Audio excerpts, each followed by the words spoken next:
ఇక పంటలకు సంబంధించి కనుక చూసుకున్నట్టయితే మరి కాటారం ఏదైతే మంత్రి శ్రీధర్ బాబు ప్రాతినిధ్యం వహిస్తున్నటువంటి మంత్రి నియోజకవర్గం ఆయన సొంత మండలం కాటారం, ఆ కాటారం మండలం మరి ఇక్కడ ఏదైతే నస్తూర్పల్లిలో ఇక్కడ పంటలు ఎండిపోయి పూర్తిగా మరి మిగతా అంతా బీడు పెట్టి ఎక్కువ సాగునీళ్ళు రావని ఎంతో కొంతవరకే సాగు చేసుకుంటే ఆ సాగు చేసుకున్న భూమి కూడా నీళ్ళు వచ్చే పరిస్థితి లేదు. మరి ఇక్కడ శ్రీధర్ బాబు చూసుకున్నట్టయితే తాను అధికారంలోకి వచ్చినాక వెంటనే నేను మరి ఇక్కడ చిన్న కాళేశ్వరం పూర్తి చేయిస్తా అని చెప్పి ఎన్నికలకు ముందు మరి గెలిచిన తర్వాత నెల రోజుల తర్వాత కాటారంలోకి వచ్చిన తర్వాత నేను ఇచ్చిన మాట కట్టుబడి ఉన్నా, మరి సంవత్సరం లోపు ఖచ్చితంగా మీ చిన్న కాళేశ్వరాన్ని పూర్తి చేయిస్తాను. ఇప్పటికే 35 రోజుల గడువు పూర్తయింది. 365 రోజుల లోపు అంటే ఇంకా 330 రోజుల లోపే చిన్న కాళేశ్వరాన్ని పూర్తి చేసి మీకు అందరికీ సాగునీరును అందుబాటులోకి తీసుకొస్తాడు. ఇవాళ చూసుకున్నట్టయితే మరి ఇక్కడ ఇవన్నీ చూసుకున్నట్టయితే బీడుగా ఉన్నాయి. ఎంతో కొంత మరి మొత్తానికి నీళ్ళు వచ్చే పరిస్థితి లేదని కొంతవరకు సాగు చేసుకున్న భూమి కూడా మరి ఇక్కడ నీళ్లు అందక పంట పొలాలను ఇక్కడ పశువులకు మేతగా వాడుతున్న దుస్థితి మంతని నియోజకవర్గంలో మనం నెలకొన్నదనే అంశాన్ని ఇక్కడ మనం చూడాలి. ఇది సాక్షాత్తు మరి వాళ్లకు వంతవాడే ఈనాడు దినపత్రికలనే వచ్చింది. ఇదేదో మరి చిన్న చిన్న పత్రికలో లేకపోతే మరి ఇక్కడ కాంగ్రెస్ వ్యతిరేక పత్రికలు కాదు. Kataram news today. ఎండుతున్న పంటలు రైతన్న కంట కన్నీరు, అన్నదాత కొండంత ఆశతో సాగు చేసిన యాసంగి పంటలకు నీరందక పంటలు ఎండిపోతున్నాయి. ఎండల తీవ్రతో భూగర్భ జలం అడగంటి పడడంతో చెరువులు కాలువలపై ఆధారపడిన అన్నదాత కంట కన్నీరే మిగిలింది. పంటలు ఎండిపోవడంతో చేసేది లేక పంటలో పశువులను మేపుతున్నారు. నస్తూరుపల్లికి చెందిన రైతు నిట్టూరి సమ్మయ్య 2 ఎకరాల్లో వరి సాగు చేశాడు. సమీప చెరువులో నీరు అడగంటిపోవడంతో పంటను పశువులకు వదిలేశామని ఆవేదన వ్యక్తం చేశాడు. గారపల్లి శివారు చింతల చెరువుపై ఆధారపడిన రైతులది ఇదే పరిస్థితి. లక్షలు పెట్టుబడి పెట్టినా తమ ఆశలు ఆవిరైపోతున్నాయని మరి దిగులు చెందుతున్నారు. ఇది ఈ రోజు వచ్చిన వార్త 27/3/2025 ఈనాడు దినపత్రికకు సంబంధించిన వార్త. ఇదేదో దురుద్దేశంతో మరి ఇక్కడ ప్రతిపక్షాలకు సంబంధించిన పత్రికలను ఏవైతే చెప్తారో దానిలో వచ్చింది కాదు.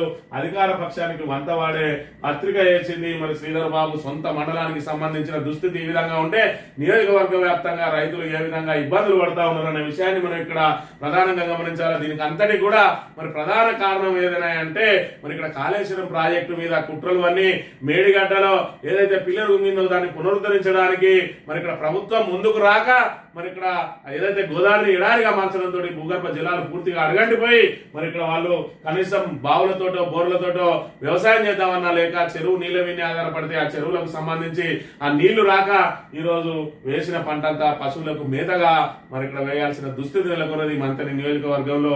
మంత్రి నియోజకవర్గం కాదు, గోదావరి మరి ఎడారిగా మారడంతో మరి రాష్ట్ర వ్యాప్తంగా కూడా ఈ కాళేశ్వరం ఎండిపోయిన ప్రభావం వాళ్ళ మీద పడతా ఉన్నది. అదంతా కూడా కాలం తెచ్చిన కరువు కాదు, కాంగ్రెస్ తెచ్చిన కరువే ఖచ్చితంగా. మరి ఇక్కడ ఏదైతే 7వ బ్లాక్ ను పునరుద్ధరించండి అని చెప్పి ఎన్డీఎస్ఏ నిపుణుల నివేదిక వచ్చినా కూడా ఆ నివేదికను తొక్కిపెట్టి 15 నెలల నుంచి దాన్ని మరమ్మత్తు చేయకుండా అలాగే ఏ విధంగా అయితే వదిలేసి ఎలాంటి మరి ఇబ్బంది లేని ఇటు అన్నారం గాని అటు సుందిల గాని ఆ ప్రాజెక్టు గేట్లను కూడా ఎత్తేసి పూర్తిగా గోదావరిని ఎడారిగా మార్చిండు. జలకలతో నిండుకుండగా ఉండే గోదావరిని ఈ రోజు ఎడారిగా మార్చడంతో భూగర్భ జలాలను అడిగంటిపోయి మరి ఇప్పుడు ఇక్కడ ఇంకా మార్చి నెలలే నడుస్తా ఉన్నది.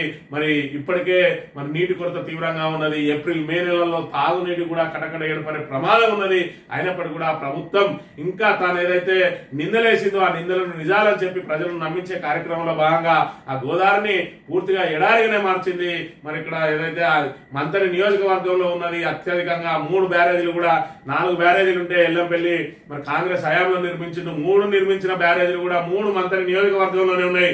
మరి ఇక్కడ రాష్ట్ర వ్యాప్తంగా నీళ్లు అందించే ప్రక్రియ అంతా మంత్రి నుంచే పోతా ఉన్నది. కాళేశ్వరం దేవస్థానం సాక్షిగా మంత్రపురి సాక్షిగా మరి ఇక్కడ రాష్ట్ర వ్యాప్తంగా గోదావరి జలాలు వాళ్లకు దహార్తిని అదే విధంగా పంటలకు సాగునీటిని అందిస్తున్న వేళ మరి ఇక్కడ మన మంత్రి నియోజకవర్గానికి సంబంధించిన ప్రాతినిధ్యం వహిస్తున్న మంత్రి శ్రీధర్ బాబు గారైనా చొరవ తీసుకుంటారా అంటే ఆయన రేవంత్ రెడ్డి మాటలకు వంత వాడడం, దాంతో ఇక్కడ మరి పూర్తిగా రైతులను దీనస్థితిలో కొట్టుమిట్టాడుతున్న పరిస్థితి ఇక్కడ మరి మీరే గమనించండి. కాటారంలో మరి ఇప్పుడు గోదావరి ఎండిపోయిన తర్వాతనే పంటలు ఎందుకు ఎండిపోతా ఉన్నాయి? అసలు గోదావరిలో ఏదైతే కాళేశ్వరం ప్రాజెక్టు నిర్మాణం ద్వారా మంత్రికి ఏమాత్రం ప్రయోజనం లేదు అని చెప్పి పదే చెప్పిన శ్రీధర్ బాబు మరి ఆ రోజు గోదావరి నిండుకుండలా ఉన్న రోజు పంటలు ఎందుకు ఎండిపోలేదు, ఈ రోజు ఎందుకు పంటలు ఎండిపోతా ఉన్నాయి అనేది మరి ఇక్కడ సామాన్య ప్రజానికానికి అర్థమవుతున్నది. కానీ శ్రీధర్ బాబుకు మాత్రం అర్థమైతే లేదా? మరి ఏదైతే కేసీఆర్ మీద కక్ష సాధింపు చేపట్టే కార్యక్రమంలో భాగంగా రైతుల పంట పొలాలను ఫలంగా పెట్టి వాళ్ళు కక్ష తీర్చుకుంటా ఉన్నారా, మరి ఇక్కడ వాళ్ళ ఇగోను సాటిస్ఫై చేసుకుంటున్నారా అనేది మరి మంత్రి ప్రజానికం అదేవిధంగా తెలంగాణ ప్రజానికం అంతా కూడా గమనించాలని చెప్పి విజ్ఞప్తి చేస్తా ఉన్నాం.